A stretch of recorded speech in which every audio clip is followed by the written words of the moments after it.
तस्वीरों के जरिए। तो सबसे पहले अमेरिकी बाजारों की बात करें तो कल हमने देखा कि डाउ में लगातार दूसरे सत्र में कमजोरी रही और 204 अंगेरा डाउ। नैस्डैक की 4 दिनों की लगातार तेजी पर ब्रेक लगी। रिकॉर्ड हाई से थोड़ा सा फिसला है। नैस्डैक 80 अंकों के आसपास की गिरावट वहां पर रही। लेकिन ट्रंप ने कहा है कि भारत पर 20 से 25% का टैरिफ लगाया जा सकता है। अब ये 9 जुलाई की डेडलाइन थी। 9 जुलाई से हम 29 जुलाई पर आ गए और अभी तक कोई सहमति बनी नहीं है। बातचीत चल रही है। ट्रंप ने भी कहा कि हाँ, बातचीत सही दिशा में आगे चल रही है। कुछ दिनों पहले पीयूष गोयल का स्टेटमेंट आया था, उन्होंने भी कहा था कि हमारी बातचीत सही दिशा में आगे चल रही है। लेकिन ये देर क्यों हो रही है? हमारी जो चिंता है इसी बात को लेकर है कि इतनी ज्यादा देर क्यों हो रही है, बातचीत आखिरकार कहां पर फंस रही है।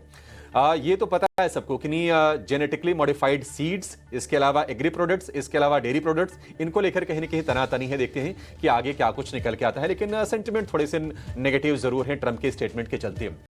आज यूएस फेड का ब्याज दरों को लेकर फैसला आएगा। हालांकि दरों में किसी बदलाव की उम्मीद नहीं है। सीएमई फेड वॉच टूल के मुताबिक स्टेटस को की जो संभावना है वो है 98% और दरें रहेंगी 4.25% से लेकर 4.25 से 4.5% के बीच में ही। लेकिन जेरोम पॉवेल की कमेंट्री काफी क्रूशियल होगी और इस पॉलिसी के बाद ट्रंप के स्टेटमेंट भी निश्चित तौर पर आएंगे। पॉवेल को लेकर देखना होगा कि वो क्या निकल के आएंगे।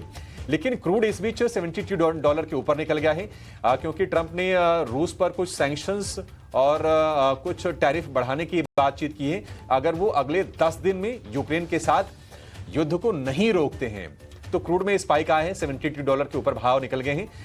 नतीजों की बात करें तो एनटीपीसी के मिले जुले नतीजे हैं। बैंक ऑफ इंडिया के नतीजे मजबूत आए हैं और एलएनटी के अगर हम नतीजों की बात करें तो एलएनटी के नंबर्स भी काफी दमदार आए हैं। 6 लाख करोड़ रुपए की ऑर्डर बुक है एलएनटी की।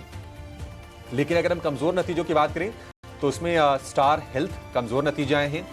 न्यू इंडिया एश्योरेंस की बात करें तो इसके जो नतीजे आए हैं मिले जुले आए हैं। लेकिन आज जो नजर रहेगी वो रहेगी टाटा स्टील के नंबर पर।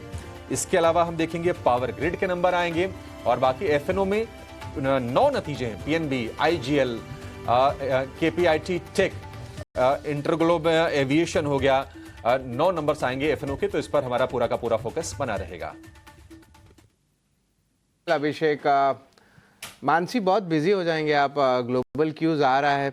एक बहुत थ्रिलर मूवी चल रहा है जिसका नाम है डोनाल्ड ट्रंप, जहाँ पे रोज़ कुछ नए नए चीज़ देखने मिल रहे हैं और वो तो रहेगा ही बाजार का ट्रिगर। लेकिन बिग टेक अर्निंग्स भी यूएस में आ रहे हैं। फेड के एफओएमसी की मीटिंग भी है।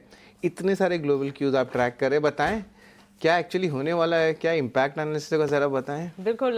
गुड मॉर्निंग शरद। काफी अच्छी शुरुआत। इनफैक्ट थ्रिल एंड सस्पेंस, सही कहा आपने। और ये थ्रिल एंड सस्पेंस